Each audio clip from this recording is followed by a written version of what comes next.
자, 이어서 시작하도록 합시다. 지난 시간에 모방 전략과 방어 전략 얘기를 했었습니다. 자, 모방 전략과 방어 전략 얘기를 하면서 이제 기업들에서는 경쟁 우위에, 왜 이러지? 화면이? 이렇게 되는구나. 경쟁 우위에 쓰는 것뿐만 아니라 이제 우위에 섰을 때 어떤 식으로 경쟁자들이 그 우위를 유지하느냐가 중요하다고 얘기했었습니다. 그래서 이제 뭐 따돌리는 과정 뭐 이런 식으로 얘기했었고, 그 중에서 선도기업의 뭐 높은 수익률을 감춘다든지 진입자명과 진입 저지를 한다든지 인과관계 모호함, 수익에 관련된 인과관계 모호함에 대해서 얘기한다든지 아니면 경영자원의 획득 가능성을 아예 차단을 한다든지, 자, 요런 거를 이제 최초 진입자가 누리는 우위라고 그러는데, 결국은 뭐냐 그러면은 경쟁자가 우리 시장에 들어오지 못하게 하고, 혹시 들어오더라도 우리 기업을 못 따라오게 혹은 그렇게 하는 전략을 뜻하고 있습니다. 그래서 실제로 경영 트렌드나 이런 거에 가장 핵심 경영 트렌드라기보다 어떠한 뭐 호스피탈리티라든지 아니면은 관광이나 이런 쪽에서 현상이 일어나더라도 기업들, 운영을 하는 기업들 입장에서는 크게 두 가지 전략밖에 존재하지 않는 거예요.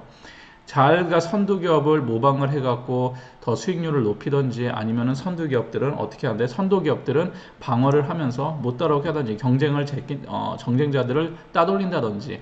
그래서 결국은 이 경쟁자와의 싸움을 갖고 있는 것이고, 자, 이제 뭐 여러 가지 변하는 트렌드에 맞춰 갖고도 이 전략들이 일어나게 되겠죠. 이제 앞으로 이 설명 뒤에 이제 오늘은 여행사에 관련된 얘기를 할 거기 때문에, 여행사가 지금 어떤 식의 형태로 변해가고 있고 여행 산업이라는 거는 어떤 모습을 띠고 있고, 요걸 하기 전에 이제 요 얘기를 좀 주로 하고 있었던 것입니다. 자, 이제 경쟁 우위 유형 같은 경우는 비용 우위가 있고 차별화 우위고 집중화가 있어요. 크게 봤을 때, 자, 비용 우위라는 거는 어떠신가 해서 코스트, 비용에 대해서 어드밴티지를 하는 거예요. 그러니까 A라는 기업 자체는 어떠한 제품을 만들든지 어떠한 서비스를 제공하는 데 있어 갖고, 예를 들어서 비용이 10만원 정도 들어요. 근데 우리 기업에서는 12만원이 든단 말이에요. 똑같은 서비스와 똑같은 제품을 제공하는 데 있어서. 그러면은 누가 우위에 있죠? A 기업이, 경쟁 기업이 우리보다 우위에 있어요. 어떤 면에서 우위가 있는 겁니까? 비용에서 우위가 있는 거예요. 그래서 코스트 면에서 어드밴티지를 갖고 있다라고 얘기를 합니다. 그러니까 쉽게 해서 똑같은 서비스를 제공하나 똑같은 제품을 제공하더라도 얼만큼 비용을 줄이냐에 따라서 비용을 줄이면 그만큼 수익이 늘어나기 때문에 이런 게 이제 경쟁 우위에 있다라고 얘기를 하겠죠. 자, 이런 거는 이제 대표적으로 원가를 어떤 식으로 절감을 시키느냐, 유통비를 어떻게 절감을 시키느냐, 이런 식으로 싸워 나가는 거예요. 그래서 이런 걸 비용 우위 전략이라고, 비용에서 우위가 짐으로써 동일한 제품을 경쟁자하고 보다 차별화적으로 나을 필요가 없는 거예요. 어떻게 보면 똑같은 거를 제공하지만 비용에서 우위가 있으면은 장기적으로 봤을 때 경쟁에서 이길 수밖에 없겠죠. 수익률이 훨씬 더 좋기 때문에 이것을 비용 우위 전략이라고 합니다. 반면에 차별화 우위라는 거는, 자, 우리가 이 A라는 기업이 이러한 서비스를 해서 뭐 얼마의 수익을 남겨. 근데 우리는 비용에서 따라갈 수가 없으니까 무엇인가 다른 거를 하는 거예요. 다른 걸로 해서 수익률을 더 높인다든지. 자, 이런 거는 무엇인가를 다르게 하는 전략, 이거를 차별화 우위 전략이라고 합니다. 근데 중요한 거는 뭐냐 그러면은, 차별화하고 비용은 동시에 가진 않아요. 그러니까 반대의 위치에 있다라고 보시면 돼요. 그래서 트레이드 오프 관계라고 합니다. 그러니까 비용 우위도 쓰면서 차별화 우위까지 쓰는 거는 경영학적으로는 원래는 불가능한 상황이에요. 물론 뒤에 더 가능한 상황을 얘기하겠지만, 일반적으로는 불가능이라는 표현보다 트레이드 오프 관계라 해서 반비례 관계라고 보시면 됩니다. 같이 가는 게 아니라 차별화 우위, 어드밴티지를 자꾸 가져가기 시작하면은 비용 우위에서는 우위에 쓰기가 힘들고, 비용 우위 전략을 끌고 가다 보면은 차별화 우위에서는 우위에 쓰기가 힘들다. 그러니까 이 두 개에 관련된 얘기를 하고 있는 것이고, 집중하는 그런 것들 중에서 내가 어떠한 경영 핵심 자원에 대해서 집중을 하면서 수익률을 높이는 뭐 이런 얘기를 하고 있어요. 자, 뭐 이래서 요 경쟁 우위 유형 요거는 일단 이거는 지금 할 필요 없고 넘어가도록 하고, 비용하고 차별화에 관련된 얘기를 하자면 이런 거예요. 이제 생산 가능 곡선이라는 거를 갖고 예를 드는데, 자, 이런 식입니다. 자, 왼쪽은 이제 보통 프로덕트 A와 프로덕트 B라 그래서 A를 왕창 생산하면은 가능할 때 B는 생산할 수 있는 게 제로더라. 그러니까 A를 이만큼을 생산하면 최고 맥시멈 생산량의 맥시멈을 생산하는 거기 때문에 B는 생산할 수가 없어요. 제로죠. 반면에 A를 이만큼 생산을 했을 경우에는 B는 이만큼 생산을 할 수 있는 겁니다. A를 요만큼 생산했을 때는 B는 이만큼 생산할 수 있고, 쉽게 얘기하면 생산을 할 수 있는, 생산 가능한 거는 무한대가 아니라 한정이 되어 있다라는 거예요. 자원도 한정되어 있고 내가 가진 자산도 한정이 되어 있기 때문에 생산을 할 수 있는 것은 분명히 한계선이 존재하는데, 그 한계선을 이 노란색, 빨간색 그래프로서 보여주고 있습니다. 그래서 가장 효율적으로 생산하는 것은 그 그래프 위에, 붉은색 그래프 위에서 생산을 양만큼 생산하면 어떻게 A를 많이 생산하던 B를 많이 생산하던 어떻다? 효율적인 생산이더라. 나는 A를 많이 생산하는 대신 B를 요만큼 생산할 것이야. 나한테는. 하지만 나는 B 프로덕트 B를 이만큼 생산하니까 A는 요만큼 생산할 거야. 어쨌든 요 빨간 선 위에 있는 거는 다 동일하게 합리적으로 생산이 되는 겁니다. 이거를 갖고 이제 이 아이디어를 갖고 와서 비용과 이제 마이클 포터 교수가 차별화 간의 관계를 얘기하는데, 차별화에 이만큼, 프로덕트 A만큼 이만큼에 대한 자원을 투자하게 되면은 비용 포지션을 갖는 데서는 그만큼 차지하기가 쉽지 않다는 거죠. 제로에 가깝다는 거죠. 자원을 만약에 차별화에 모두 다 올인했다면. 그럼 예를 들면 차별화 포지션을 갖는데 이만큼 노력을 했으면은 비용 포지션을 갖는 데는 요 정도밖에 자리를 못 잡는 거예요. 그래서 어쨌든 간에 우리 기업이 산업에서 비용 포지션을 갈 것인지 차별화 포지션을 갈 것인지를 정한 다음에 이 정한 거에서 효율적으로 곡선 위에서 움직이면 돼요. 하지만 비용 차별화 포지션도 높게 잡고 비용 포지션도 높게 잡고 싶어요. 쉽게 얘기하면은 요 Y죠. 요 선으로 가는 방식이 어떤 게 있을까? 이제 이걸 연구하게 된 겁니다. 예를 들어서 이 붉은색 곡선 밑에 X라는 포지션을 잡고 있으면은 어떤 거냐면은 합리적인 생산이 되지가 않겠죠. X는. 왜냐면은 붉은색 곡선 위에 있지 않고 붉은색 곡선 밑에 있기 때문에 합리적인 생산이 일이라고 볼 수가 없습니다. 그렇다면은 합리적 생산은 이 붉은색 곡선 위에 있어야 되는데, 이 PPF 곡선 바깥에 있는 Y는 현실적으로는 불가능한 거예요. 그러면 Y를 하기 위해서는 어떻게 될까요? 곡선을 Y로 끄집어 올리면 되겠죠. 우상향시키면 됩니다. 자, 이러한 경우는 어떨 때 발생하냐 그러면은, 기술 진보나 혁신은 생산 가능 곡선 자체를 생산할 수 있는 어떻게 보면 총 토탈 양이에요. 가능한 그 확률을 우상향으로 끌고 올라가는 거예요. 우상향으로 끌고 오른쪽으로 끌고 올라갑니다. 자, 이거는 어떤 걸로 가능하냐? 디자인이나 생산 기술의 발전, 차별화 우위 전략과 비용 우위 전략은 항상 서로 배치되지 않아요. 쉽게 해서 기술적 혁신, 어떠한 앞에서 얘기했던 특별한 혁신을 통해서 그래프를 위로 끌어져 왔을 때는 꼭 차별화 우위와 비용 우위가 서로 배치되는 반비례 관계를 갖지는 않는다는 겁니다. 자, 이런 식으로 끌고 올라올 수 있다는 거예요. 쉽게 얘기를 하면은 항공사나 아니면은 여행사나 아니면 각종 서비스 산업에서 일어나고 있는 상태를 보시면 됩니다.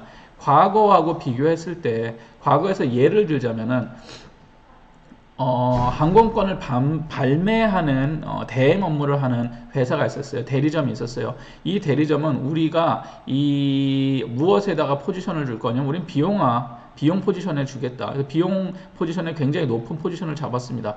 그 얘기는 뭐예요? 비용을 굉장히 싸게 끌고 가는 거죠. 비용을 최대한 싼 값에 비행기표를 제공을 해요. 하지만 싼 값에 제공하는데 모든 항공사 거를 이용할 수가 있냐? 그렇지 않아요. 한 곳만 잘 안 나가는, 잘 팔리지 않는 비행기, 에어아시아나 이런 거를 우리가 독점 판매하는 대신 비용에서 엄청난 우위에 쓸 수 있어요. 대신 뭐가 떨어지죠? 차별화가 떨어진다는 거죠. 시장에서 어떤 기업하고의 차별화에서는 차이가 날 수밖에 없는 거예요. 에어아시아 하나를 하는 게 차별화다. 그건 차별화가 아니죠. 차별화를 이루어 갖고 무엇인가에 더 큰 이익을 봐야 되는데, 많은 항공사를 손에 쥔다는 게 어떻게 보면 차별하지만 나는 한 개 항공사만 끌고 가겠다. 자, 이렇게 됐을 때 문제가 발생할 수 있다는 거예요. 혹은 비용 포지션으로 하지 않고 차별화로 해서 우리는 무슨 비용은 남들과 비슷하게 비행기표를 팔지만 비행기표를 팔 때 편지를 써준다든지 아니면 이쁜 카드를 준다든지, 자, 이런 게 하나의 차별화 포지션인데, 이런 식으로 하지 않고 우리는 오직 비용에다 하겠다. 그러면은 차별화는 떨어질 수밖에 없죠. 굳이 거기다 신경을 쓸 필요가 없겠죠. 반면에 기업에서 우리 입장에서는 표를 얻어오는 것 자체가 비용적으로 우리가 특별하게 싸게 얻어올 수 있는 것은 아니에요. 만약에 특별히 싸게 얻어올 수 없으니까 그냥 방법이 뭐밖에 없습니까? 남하고 다른 무엇인가의 서비스나 남과 다른 그 무엇인가를 보여주는 거예요. 비용은 동일한 측면 하에서 자 이렇게 차별화 포지션입니다. 자 그래서 차별화를 비용 포지션에서 우위를 못 쓰면 차별화 포지션을 갖고 만약에 어떤 시장은 차별화 포지션을 잡을 수가 없는 시장이 있어요. 그럴 때는 비용 포지션을 갖고 싸울 수밖에 없다는 거죠. 그런데 이 두 가지를 동시에 깨버리는 기술이 발달했죠. 뭐죠? IT의 발달입니다. IT의 발달로 어떻게 돼요? 그동안 대리점에서 팔던 항공사에서 수수료를 내가면서 대리점에다가 여행사를 통해서 팔던 그 항공 티켓이 어떻게 되죠? 직접 거래가 가능해졌죠. 소비자와. 그럼으로 인해서 어떻게 돼요? 비용 포지션이나 차별화 포지션 자체를 위로 끌고 올라갈 수 있어요. 대표적인 거는 뭐 이런 데죠. 익스피디어나 아니면은 호텔스닷컴 같은 그런 온라인에서 활동하고 있는 관광기업들이에요. 이런 데는 과거에 있었던 어떤 비용 포지션에서도 우위를 점할 수 있고 차별화 포지션도 완전히 오프라인하고 다른 그런 차별화된 걸 갖고 갈 수 있는 뭐 이런 거는 무엇 때문에 가능하다? 기술 때문에 가능하다. 아니면 기술적 혁신이나 진보 때문에 가능하다라고 여러분들이 생각하시면 될 것 같습니다. 자, 유지 가능한 경쟁 우위의 원천이 있어요. 그러니까 쉽게 얘기하면은 쉽게 모방하기 어려운 경영 자원과 핵심 역량이라는 게 있습니다. 자, 경영 자원과 핵심 역량은 기업의 유리한 산업 구조를 형성시켜 줄 수 있어요. 내가 갖고 있는 경영 자원들 중에서 인적 자원이라든지 부동산이라든지 동산들 이런 것들이 있는데 여기서 내가 만약에 특별한 위치를 포지션을 차지하고 있더라. 예를 들어서 호텔로 칩시다. 호텔 같은 경우에는 무엇이 굉장히 중요하죠? 위치라는 게 굉장히 중요하단 말이야.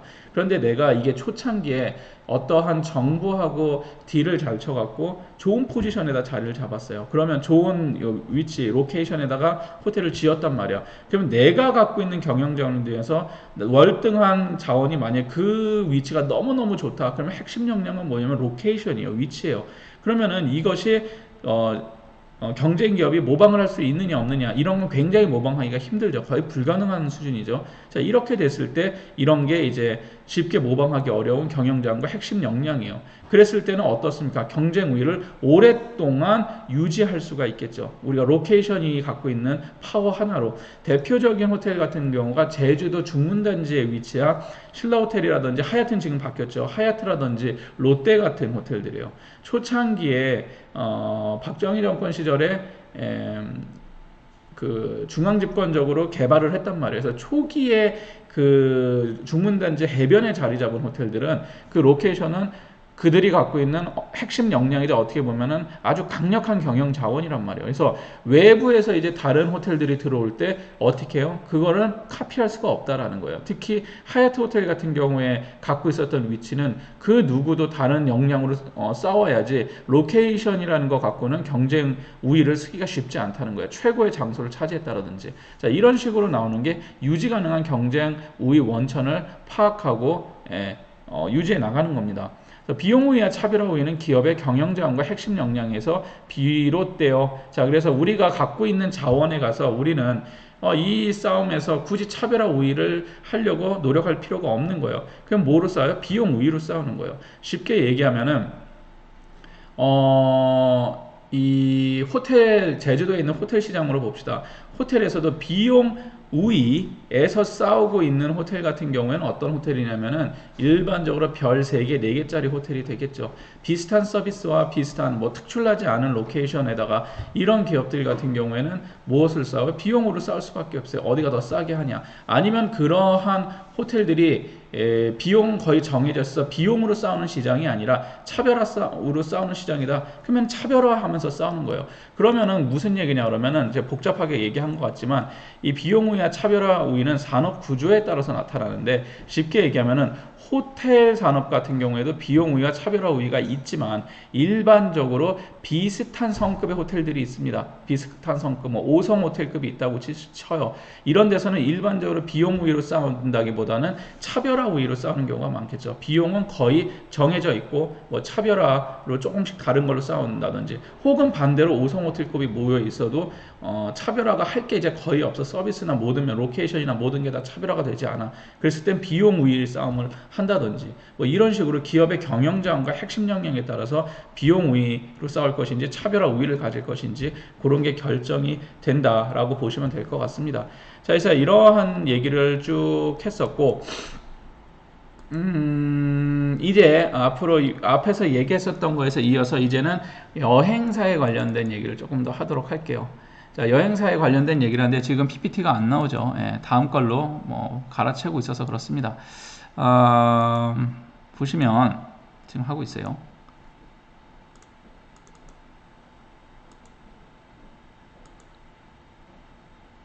이 자료들은 다 올릴 거니까 걱정하시지 마시고, 자, 이제는 앞에서 했던 쭉 그러한 트렌드나 이런 걸 할 때 사회 이론적인 거를 얘기한 다음에 그거를 이제 하고 이제 실강을 할 거를 봤는데 이게 너무 길어지는 바람에 그냥 아예 한 학기 내용을 그냥 다시 정리해서 제가 시작을 했는데, 그래서 처음에 이제 주제를 뭐로 잡았었냐 그러면은 일반적인 그 관광에 관련된 얘기를 하고, 그리고 어떤 트렌드에 얘기했죠. 어코모데이션에 관련된 숙박업에 관련된 거, 호텔을 나중에 따로 할 거예요. 걱정하지 마세요. 호텔은 아마 요거 다음 주제가 될 것 같은데, 일반적으로 숙박업에 대해서 큼직한 것부터 찍고 넘으니까 숙박업을 했고, 그 다음에 항공업에 대한 얘기를 했었습니다. 그래서 숙박업과 항공업의 이제 그 경영 트렌드라든지 이런 거를 얘기했을 때 숙박업 같은 경우는 두 가지로 요약이 됐었죠. 거대한 기업들이, 메가 거대한 기업들은 M&A라든지 이런 걸 통해서 규모의 경제를 이뤄서 밀고 가는 반면에 작은 숙박시설들, 꼭 호텔만은 아니었습니다. 그러한 기업들 같은 경우에는 다이버스화되어 있는 거, 굉장히 다양화되어 있고 뭐 프라그멘티드 되어 있고 뭐 이런 식으로 해서 싸우는, 어떻게 보면 어떤 패러독스 안에서 싸운다고 얘기를 했었습니다. 자, 그리고 여행사랜다. 항공사 입장에서도 지금 가장 큰 옛날부터 지금까지 이어져 오고 있는 하나의 트렌드는, 가장 중요한 건 M&A라고 얘기했어요. 머지 앤 애퀴지션이라 해서 인수합병이 굉장히 중요한 주제로 진행되고, 이것 역시도 시장 선도사, 시장에서 가장 많은 포지션을 차지하면서 마켓 리더가 됨으로써 프라이싱 리더가, 그러니까 프라이싱을 조정할 수 있는, 가격을 조정할 수 있는 위치를 잡기 위한 그러한 게 일어나다 보니까 대형 항공사들끼리 어떤 게 얼라이언스라는 걸 맺어갖고 운영을 한다든지, 자, 뭐 이러한 모습들이 진행이 되고 있더라. 그리고 이동이라는 게 갖고 있는 그렇게 중요한 의미가 있고, 뭐 그런 얘기를 좀 했었습니다. 그래서 뭐 LCC 얘기도 하고 뭐 FSC 얘기도 하고 뭐 이렇게 얘기를 했어요. 자, 오늘은 그러면은 어떠한 내용이냐면은 투어 오퍼레이션 매니지먼트에 관련된 얘기를 요즘 트렌드하고 엮어서 한번 얘기를 해보도록 하겠습니다. 자, 여행사에 관련된 건데, 여행업은 좀 간단하게 정리를 하고 넘어가도록 할게요. 여행업이라는 것은 관광진흥법 제3조에 의해서 여행자 또는 여행객이에요. 또는 운송시설 앞에 들어갔죠. 기차라든지 비행기라든지, 그러니까 지상 아니면은 항공, 해운 이렇게 되어 있어요. 숙박시설, 어코모데이션 혹은 롯지, 호텔이 될 수도 있고 B&B가 될 수도 있고 모텔이 될 수도 있고 여인숙이 될 수도 있습니다. 어쨌든 숙박시설. 그 밖에 여행에 딸리는 시설의 경영자 등을 위하여 그 시절 이용 알선이나 이용을 하는 거를 알아보고 계약을 맺는 거죠. 계약 체결의 대리, 계약을 체결하고, 그리고 여행에 관한 안내를 해주고 그 밖에 여행 편의를 제공하는 일을 하는 것을 여행업이라고 하고, 이 여행업을 주로 하는 건 주로 이제 알선 및 소개를 하는 거는 여행사라고 하죠. 지금 제가 쓰고 있는 이 한국어로 된 자료들은 제주대학교의 그 박시사 교수님이 낸 책에서 캡처를 갖다 씁니다. 레퍼런스를 제가 대고 얘기하는 거고, 앞에 영어로 되고 막 이랬었던 것들은 일반적으로 샤플리 교수의 투어리즘 매니지먼트 교재에서 이제 제가 간 거고, 그러니까 굉장히 편집되어 있는 PPT라고 보시면 될 것 같아요. 자, 어쨌든 간에 뭐 이렇게 되어 있는데, 자, 여행업, 여행사라는 거는 쉽게 해서 이런 거를 한다고 합니다. 여러분들이 이제 이 과목은 3, 4학년 수업이라 기본적으로 다 알 거라 생각을 하고 간단하게만 찍고 넘어가도록 할게요. 미국 여행업 협회에서는 뭐 관광 교통수단을 예약하고 수배하는 업무, 예약을 하고 수배하는 거는 미리 알아놓아서 문서화돼서 계약하는 것을 수배라고 얘기를 합니다. 뭐 이거는 학문적 용어라보다는 저는 여행사에서 일해본 경험은 없어요, 솔직히. 하지만 뭐 그 박사 교수님하고 얘기를 해보면, 이분은 이제 모드토에 오래 계셨던 분인데 얘기하시는 거 보면은 그냥 업계적 언어래요, 수배라는 말 자체가. 그래서 이런 거를 문서화 시켜갖고 만드는 것을 수배라고 한다라고 얘기를 하시더라고요, 제가 물어보니까. 그래서 이런 식으로 하고, 개별 여행자 뭐 여행 일정 개발 및 준비라는 게 있고, 그래서 FIT에 관련된 여행 일정을 개발하고 혹은 준비시키는 이런 게 이제 여행에 관련된 거고, 에스코트 서비스 같은 경우는 여행을 했을 때 가이드가 붙는 거를 에스코트 서비스라고 생각하시면 됩니다. 자, 가이드가 따라 붙고 뭐 이런 서비스가 존재를 하고, 자, 그리고 있고 패키지 투어 개발 및 행사라는 것이 있고, 자, 패키지 투어를 만들고 행사를 하고, 야, 행사라는 거는 만든 것을 실행에 옮긴다는 업계 용어래요. 근데 책에 많이 이렇게 써놓으셨더라고요. 그래서 이런 거는 그렇게 이게 원래 학문적으로 뭐 이렇게 얘기하시던데, 어쨌든 개발하고 실행에 옮기는 거, 행사를 하고, 호텔, 모텔, 리조트 등 숙박시설 예약을 하고 수배를 하는 거, 호텔이나 모텔이나 리조트 등 집께서 숙박에 관련된 시설을 예약을 하고 수배하는 경우, 그래서 계약을 맺고 문서화시키는 작업을 하고, 여행 관련 제반 사항이라든지 여행에 관련된 사항이라든지 정보 제공 및 상담을 하는 이런 거를 여행업이라고 하고, 여행사가 하는 주요 업무라고 보시면 될 것 같아요. 그럼 여러분들이 머릿속에 놓을 거는 일단 한번 브리플리하게 짚고 넘어가는데, 여행사는 이런 일을 하는구나 계속 생각하시고, 그러면은 지금 트렌드 여행사가 경영되는 방식이 과거에 이랬다가 지금은 어떤 식으로 변했고, 그리고 미래는 어떤 식으로 발전해 나갈 것인가, 그거를 한번 고민하실 필요가 있을 것 같습니다. 자, 그래서 여행업은 크게 봤을 때 여러분들 알다시피 국내 여행업, 국외 여행업, 일반 여행업 이렇게 세 가지로 나눠져 있었죠. 자, 국내 여행업은 내국인을 대상으로, 이건 법적으로 여행사를 창업을 할 때 나눠놓는 기준이에요. 그래서 국내를 여행하는 내국인만 대상으로 하는 건 국내 여행업이라고 합니다.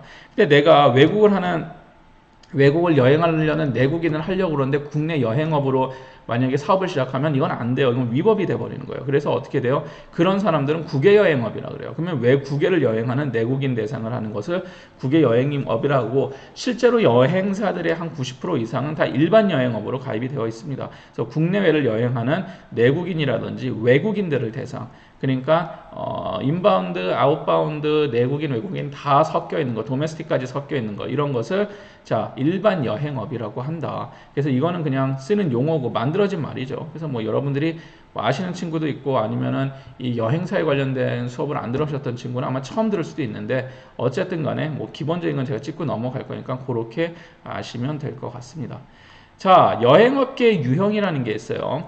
이건 전통적인 유형을 얘기를 하고 있습니다. 지금도 이 유형에서 많이 벗어나진 않는데, 어떤 식으로 이제 우리가 이게 변해갈 건지는 뒤에 얘기하겠지만, 어쨌든 유형이 있습니다. 그래서 패키지 여행이 있어요. 가장 중요한 거, 마스투어리스트, 마스투어리즘. 자, 여행에 관련된, 어떻게 보면 여행사에 관련된 트렌드는 어떻게 변했죠? 제일 처음에는 원래 마스투어리즘이 아니죠. 다들 개별로 여행을 했어요. 자, 굳이 말하면 FIT에 가까웠었죠, 처음에. 그런 다음에 이것을 경영학적 측면 어떻게 보면은 일부러 한 건 아니지만, 많은 사람을 모으면서 비용을 줄여가면서 어떻게 돼요? 단체 여행을 만든 게 토마스 쿡이죠. 그래서 영국의 러퍼버로하고 레스터 시티 사이를 원래는 여행이라기보다 금연인지 금주운동 뭐 이러한 종교적 행사 때문에 했었던 거, 단체를 그렇게 하면서 이제 토마스 쿡이 대중여행, 특히 마스투어리즘을 열어가기 시작한 거예요. 그러면 왜 FIT였다가 이러한 마스투어리즘 패키지 여행사가 개발이 됐냐? 이것이 뭐가 가능하기 때문에 비용을 엄청나게 줄일 수 있기 때문에 가능한 거죠. 그리고 고객들한테 훨씬 더 안전하고 편리한 서비스를 제공할 수 있고, 이것이 그 패키지 여행이에요. 그러니까 쉽게 해서 패키지를 다 짜는데, 그러면 이 패키지에 뭐가 들어가 있냐? 그러면 이 패키지에는 이것이 들어가 있는 거예요. 여러분들이 앞에서 얘기했던 이제 교통수단의 예약 및 수배가 들어가 있고, 여행 일정 및 준비가 들어있고, 가이드가 들어가 있고, 패키지 투어 개발 및 행사라는 거는 뭐 관련된 각종 오락이라든지 엔터테인먼트라든지 들어가 있고, 호텔, 모텔, 리조트 이런 것들이 다 거기 포함이 되어 있죠. 그리고 제반사항, 정보 이런 게 들어가 있고. 자, 이렇게 해서 여행이 됐었죠. 마스터리즘이 됐었어요. 되다가 이제 사람들이 이 패키지 여행에 대해서 진정성에 대한 내용이 나오면서, 사람들하고 단체로 가고 스케줄에 따라 움직이는 거는 여행에 있어서 무엇인가 여행의 본질을 해치고 나한테는 재미가 없고 뭐가 하다. 그러다 보니까 FIT 쪽, 개별 여행 시장 쪽으로 다시 이게 활성화가 되기 시작을 하는 거고, 지금은 계속 패키지 여행과 뭐 비즈니스 여행, FIT 같이 혼종해서 들어가고, 그렇다고 패키지 여행이 여행사의 중요한 줄거리인데 이게 없어진 건 아닙니다. 여전히 굉장히 중요한 위치를 차지하고 있고, 자, 이렇게 보시면 될 것 같아요. 그래서 여행사 중에서는 패키지 여행사가 있어요. 첫 번째 패키지 여행사는 간판 여행사라는 것이 있고, 두 번째가 직판 여행사가 있어요. 이건 전통적 개념입니다. 전통적으로 패키지 여행은 간판 여행사라고 하는 불리는 게 있었고, 직판 여행사라는 게 있어요. 근데 지금 이게 어떻게 됐죠? 트렌드가 완전히 변해서 무슨 간판이니 직판이니의 개념이 없어졌어요. 그래서 그럼 간판이 뭐니 직판이 뭐냐 보면은 간판 여행사는 대표적으로 하나투어, 모두투어 같은 회사들인데 여행 대리점에 패키지 상품을 파는 거예요. 그래서 자기가 쉽게 하면은 대리점을 꾸리는 거예요. 그래서 내가 여행 상품을 개발을 해갖고 대리점한테 니네가 손님 모아라 하고 파는 거야. 자, 이게 어디가 그런 데가 죠? 여러분들 동네들을 이렇게 다니보시면 벽에 하나투어라고 붙어 있고 모두투어라고 붙어 있는 조그만 사무실들이 있을 거예요. 자, 요게 이제 여행 대리점입니다. 그래서 하나투어나 모두투어에서 그런 식으로 자기네들이 개발한 패키지 상품을 대리점한테 팔아서 대리점이 고객을 모으고 이런 방식을 하는 거를 전통적 개념의 간판 여행사라고 얘기를 했어요. 다음에 직판 여행사라는 거는 직영점에서 소비자에게 상품을 파는 여행사들이에요. 그래서 뭐 과거의 자유 투어라든지 롯데관광 개발이라든지 뭐 이런 게 직판이에요. 그러니까 대리점을 끼지 않는. 그래서 전통적인 이 관광 그 여행사의 모습은 이런 간판 직판 여행사로 운영이 됐었다라고 여러분들이 아시면 될 것 같고 좀 길어지니까 끊었다가 마저 다시 이어서 하도록 하겠습니다.